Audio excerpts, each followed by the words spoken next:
আসসালামু আলাইকুম।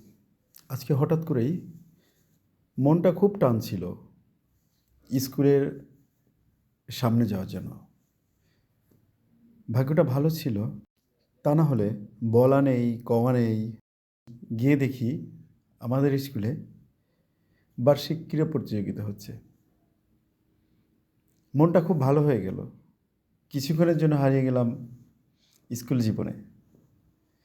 প্রতি বছর এই দিনটারই আশা করতাম আমরা। বিশাল সমাবেশের মতো প্রাক্তন, আ তারপরে যারা নতুন ভর্তি হবে, আরও যারা স্কুলে, সবাই মিলিত হতাম এই দিনে। অ্যা আনন্দের পাশাপাশি অনেকটা হতাশাও ছিল। পরিচিত তেমন কারোরই দেখা পেলাম না। তবে মনটা ঠিকই চলে গিয়েছিল ২০ বছর আগের সেই স্কুলে।